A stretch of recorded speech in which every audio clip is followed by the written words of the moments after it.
Well, hello comrades, greetings from northern Ukraine. Hello. This is Sergey with my son Oliver, and we're going for a little drive. This time I did a little bit different.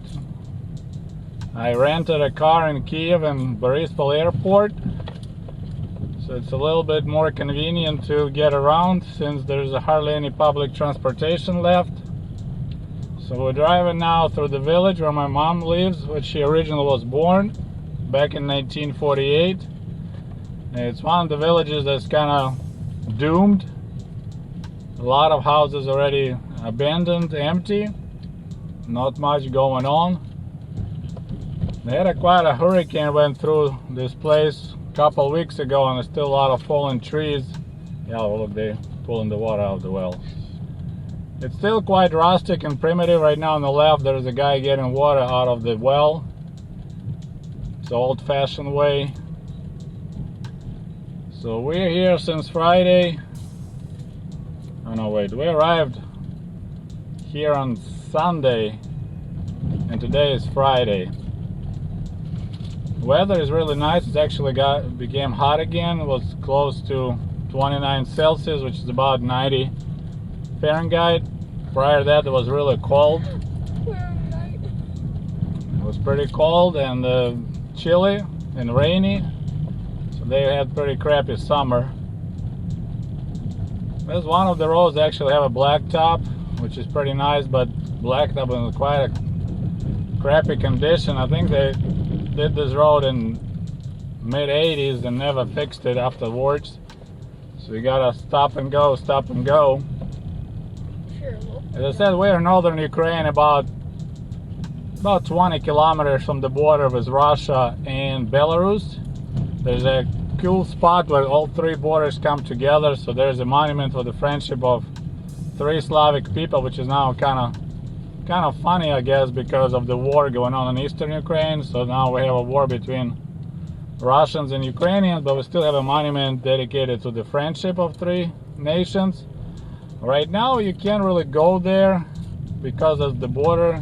When I used to be spending summers here in the 80s, we rode our bikes there a couple of times, and you just can ride your bike from Ukraine to Russia to Belarus.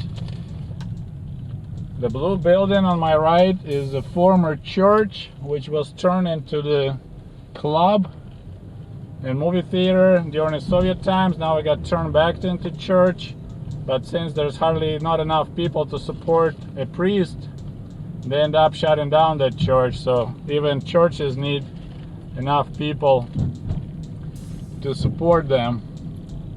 So now we're on the highway, I would say, connecting different villages, and this is one of the difference between like where I live in Michigan.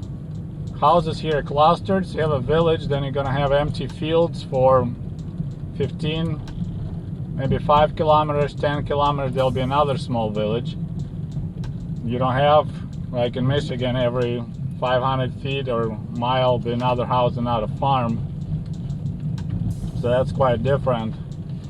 This road, I think originally was built in 1975. They did the blacktop road, then I think they fixed it sometimes in early 90s. But now it's in pretty poor shape. So you can really relax and drive. Like in Michigan, when I drive to work, it's about 30 minutes drive. So you gotta be all over the road, avoiding the potholes. Fortunately, rush hour is over, so there's hardly any traffic. I'm kidding, there's no rush hour in northern Ukraine. On the right now you see a milk farm. It was abandoned for many years. Now they have a private enterprise. They have cows there. But they switched to American style of milk farming. They don't let cows go out and what is this word when you eat grass? Roam and eat grass. There's a word for eating grass, I don't remember now. Graze. Graze, here you go, thank you, Oliver. So now they stay in the building all the full time, and they bring fodder on tractors. And now there's the interesting part. This is you can enjoy the conditions of the Ukrainian roads. Road is so bad that you have to drive on a shoulder. So shoulder is a better condition than the main road.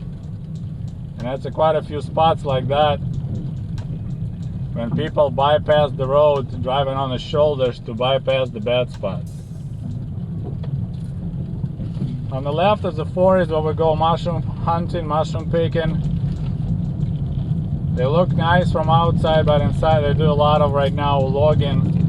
So probably 40% of that forest is gone now. I'm not sure if that logging is legal or illegal. And you see, local people already know where to pass. I even don't try to explore how bad the potholes are. We just drive around them. How about that? So we're having a good time helping my mother with her garden, chopping her out of firewood. I said life is really primitive, rustic here. Most people use outhouses. There's quite a few farmers who are working hard, making some money. I won't say decent money, but some money. So they install bathrooms. Yeah, there's another area right here. We gotta go bypass it. I love Ukraine.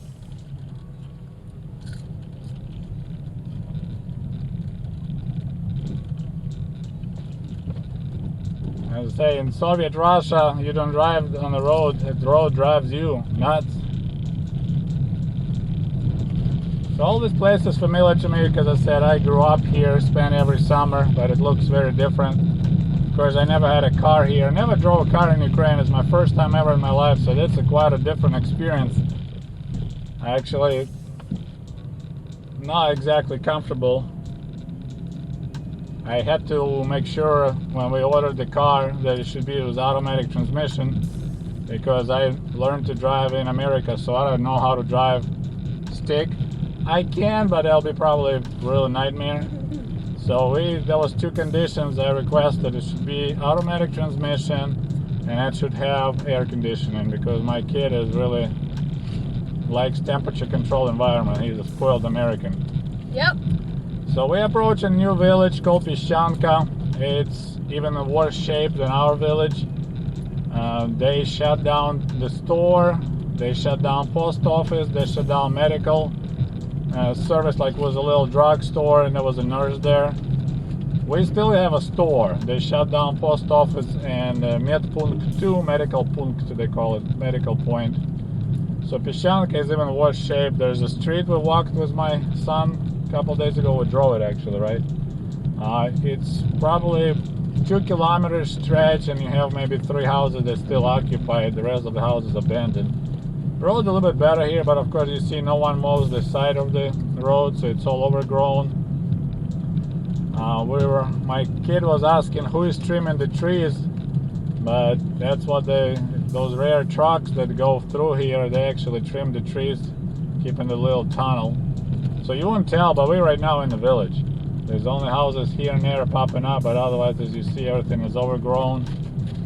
They completely canceled all the bus transportation. We used to have a bus going through here 3 times a day. I think maybe more often. It was 2 in the morning, 2 in the evening, and 1 in the afternoon. Now there's none. Bus station is abandoned in main town. So there's abandoned store we just passed. There's a bus stop that no one uses anymore. And we're gonna still drive through the village, but you can't even see any homes. It's totally just overgrown stuff, and I see some collapsed roofs left and right. So that's pretty much northern Ukraine. It has quite a bad, gotta go this way, abandoned house. They call it cracks me up, they say it has a negative growth of population. That's, kind of polite way of saying that north is dying out. They say it has a negative growth. And we're pretty much out of this village. Didn't see a single person. Once in a while you see somebody riding a bicycle. So that's how the northern Ukraine looks. And we'll make more videos. What, do you want to say something? I'm not gonna think of it. You keep on. My mom rides her bicycle for exercise all the way here. On the left there's a cemetery. She's trying to stay in shape. She's 71 right now. She was born in 1948. And she returned back to her village, but officially, remember I talked about Propiska? she didn't change her propiska, so she's still officially assigned to apartment in Kyiv where she lives. Because if you write yourself out that apartment, she kind of loses the right to own it. So she technically just here on vacation, full-time vacation. So they allow her as a pensioner because she is retired. She's allowed as retiree to, I can't say own, but she allowed to cultivate 0.1 of hectare of land free of charge. Is retiree. Otherwise, if you want, you can own the land here, but you can rent it, and rent goes up in price as more land you rent. But as I said, since she's retired and she allowed to have a rent-free 10 acres, no way, 0.1 of hectare, so-called sotka. So 10 sotkas she can harvest potatoes, whatever she's planting there. The main reason why northern Ukraine is getting abandoned is because, you know, like the kids of grandparents, they don't want to live in the village. They want to move to Kyiv. So they move.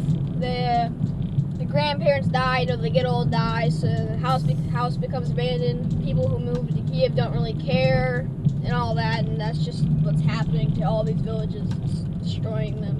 Thank you, Oliver. Yeah. We're approaching another village called Gorsk. This is a pretty big village. I'm not sure what's going on. Probably a similar situation. And there's one farmer that we met yesterday. Him and his wife, they work really hard. Both kids are gone. One is studying in Kyiv, and their daughter moved to Poland to live in Warsaw. So they actually bought some empty houses for like $100 a pop, and they use houses for storing hay. This is how bad situation. It's cheaper for them to buy a house and store hay. There's some local hot girls. Oh my God, shut up. It's cheaper for them to actually purchase the empty house and use it as a barn than build a new barn. Looks like there's some life in this town, or village I would say. Gorsk is famous. It was originally settled by some ex-criminals, and these guys were always famous for being really aggressive.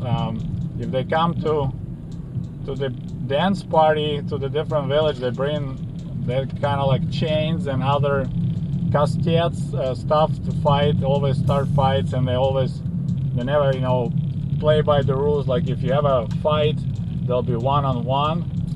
Now there'll be a whole bunch of them against the one guy. So Goryanie were famous for being really aggressive, really not nice guys. Like if we know Goryanie coming to our village for the dance party, local guys just quietly disappear because they don't want to get their asses kicked. Huh. Now this is a bus stop, and I remember that once. It looks nice, got Ukrainian colors. But one time I missed the bus here, and all this distance right now, I end up walking in the middle of the winter at night, like it was 6 p.m. so that was dark already. So now all this distance we're gonna drive, I hiked it with the backpack, heavy backpack, in the winter, in the darkness. It was one of my scariest experiences here in the northern Ukraine, is that hike. Because once you're out of this village, there's just empty fields for about 5 kilometers, nothing going on. It was pretty scary. It was snowing, it was windy, it was dark. I thought about all the Jack London stories about Alaska and wolves attacks. So I didn't really enjoy that trip, but that's what happened. So we're gonna stay here. So today is Friday. We're planning to go back to Kyiv next Friday. So we have one more week. Enjoying the countryside and have a good food and helping my mother with her chores. Although today we got in a little trouble. We were watering her garden, and we kind of took too much water of her well, so we started hitting the bottom. There is another local hottie. Might sound like a police. Oh, you subscribe to your YouTube channel. Like, oh, hot girl. Well, it is what it is. So now we left the village of Gorsk, and I said this is all this distance I had to hike with my backpack in the winter. Every time if I drive through here, I always like thinking, oh my goodness, how did I do it? Your first time driving through. And then I had to hitchhike, tried to catch a car. There's a crossroad, and I was hoping to catch a car so I can get. There's another abandoned milk farm. Looks like nothing going on there, isn't it? Looks pretty spooky.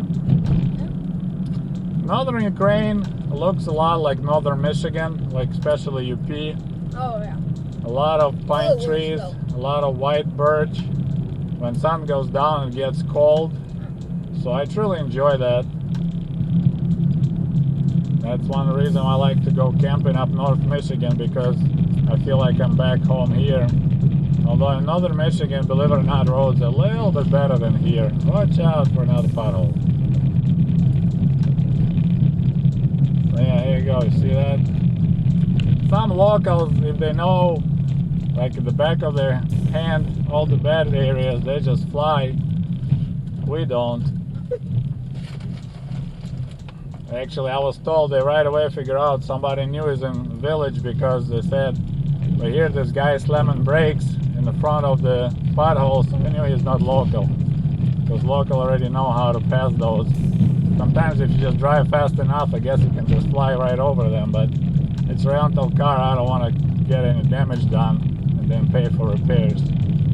So already when we rented a car in Kiev, basically 5 minutes after I rented the car, oh my god, I was on this narrow road and there was a semi-truck coming my way, and I had a giant pothole on the right and I couldn't dodge it, and I didn't push brakes fast enough, so we hit it really hard. I thought we damaged the wheel, but thank God we were okay. So this is life in northern Ukraine, and the huge change that I noticed, it's fields now occupied. It used to be abandoned with the young trees overgrowing. Now wherever you look, it's corn and sunflowers. So they plant everything with corn and sunflowers and then they ship it to China. China is a big customer because here corn is not GMO, so they prefer to buy Ukrainian corn. And interesting detail, in 80s and 70s and early on, you couldn't grow corn here because the growing season was too short.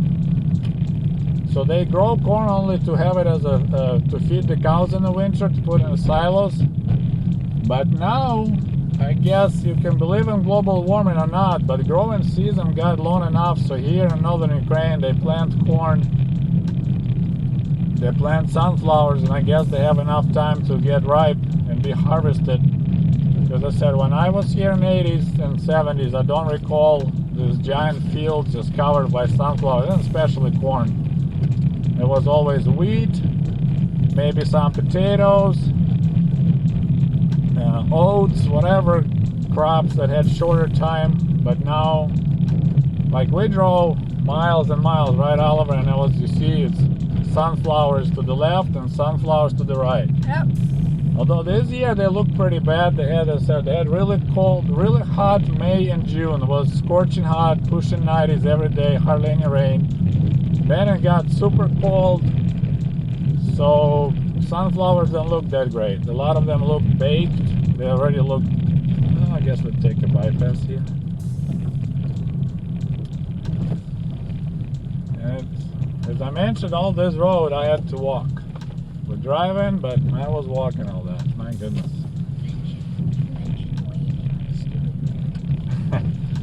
Already gives me a hint. Another thing people notice that I'm not local.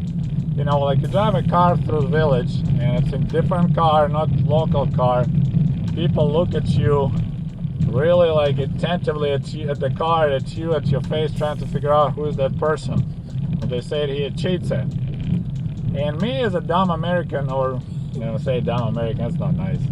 As a dumbass that got Americanized, I wave. You know, like people look at me, so I'm smiling back and I wave, and they look at like, what the hell is wrong with that guy?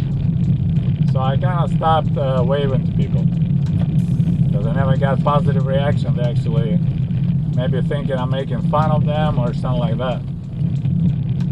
So we're going towards the crossroad, and that will be you go straight, it will be towards the border with Russia and Belarus, and now they have a big border patrol there, of course, and custom controls, and a lot of semi-trucks. Apparently now it's the shortest route going from west. So the next road we're gonna take, there's a lot of semi-trucks there going from Europe, going to Kiev. So they fixed that road a little bit better. Now look how beautiful is that out. We have a tunnel. That you should clearly, if you see a bypass, just take the bypass. Okay, the locals know where the road is. You're like, I can make it. Oh, Check this out. That is an actual tunnel. Tunnel of trees. But of course no one made it. It's all trimmed by trucks. That is really cool. Yeah. So that's our first video from Northern Ukraine. I hope you liked it. If you liked it, you know what to do. You click like.